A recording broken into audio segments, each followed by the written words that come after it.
Eagles fans, and welcome to another episode of the WAFL Report. Well, that's 2 wins in as many weeks for the boys, in one of the best wins of the season so far, taking down the South Fremantle Bulldogs by 21 points. Jake Waterman once again starred on the day, kicking 4 goals to once again boost his tally for the season, with Josh Smith and Nick Reid providing ample support with 2 goals each. The goals on the day were also rounded out by Nathan Vardy, Hamish Brayshaw and Bailey Williams.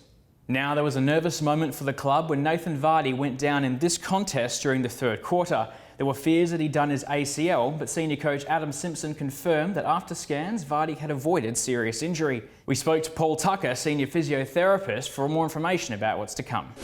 Yeah, I think overall it is good news for Vards. There wasn't a concern that he damaged the ACL on that knee, but subsequent testing and the MRI shows that he hasn't in fact hurt that ligament. He does have some other damage to his knee that will probably keep him out for a couple of weeks.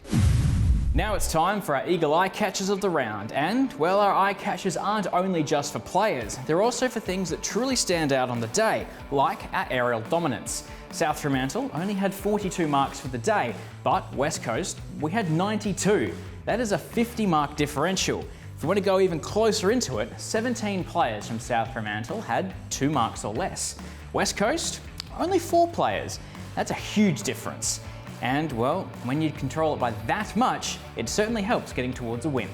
And when we talk about controlling the airspace, there is one player that really stands out, and that's Jake Waterman, especially with his goal kicking added onto that. That's 20 goals in 6 games now, thanks to his 4-goal haul, and that's an absolutely astounding number. He's kicked 11-3 from set shots this year, and that's running at almost 80%. So if he's taking a mark anywhere near goal, you can almost certainly put him down to score it. And after the game, we had a chance to catch up with Jake to get his thoughts on the match.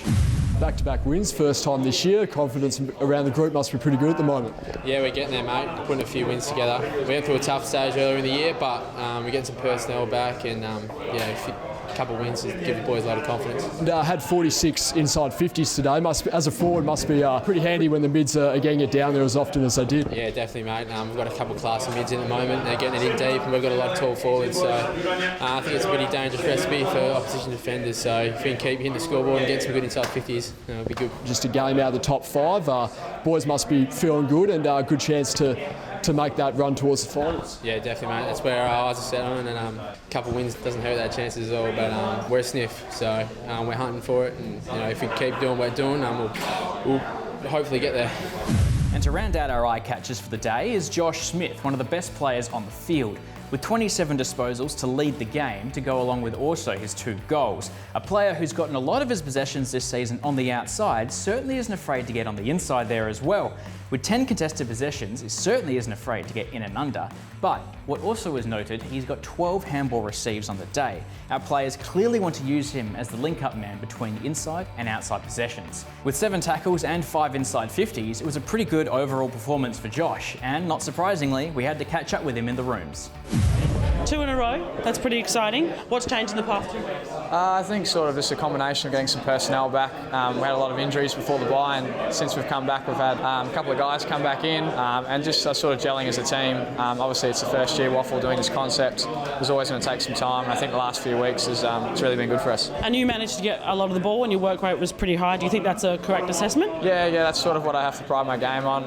Running sort of my strength, so I just need to keep working, and I think over the last few weeks I'm improving in that aspect, so I've just got to keep it going, really. The Dogs have a pretty strong midfield. Did they throw any challenges at you guys today that you weren't expecting? Yeah, they're probably arguably the best midfield in the comp. They were really good all day. I thought it was sort of back and forth, and then in the last quarter they really they threw it at us, but it was good to see some of the AFL listed players really respond, and we got on top of them late and kicked the last few goals of the game. So yeah, big challenge, but I thought we did really well. And who were some standout players for you today?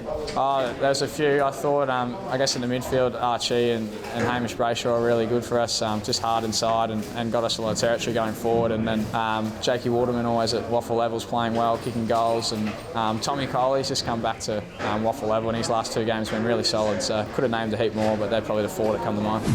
And to round out the show today, we have some good news. The live stream is returning for our clash against the Thunder on Saturday, 12:10, David Gray's Arena. If we get a win this week, it's a great chance to firm ourselves for finals contention. See you there.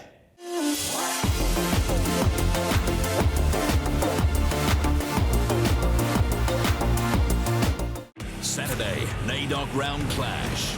The Tigers take on the Bulldogs. Claremont, South Fremantle.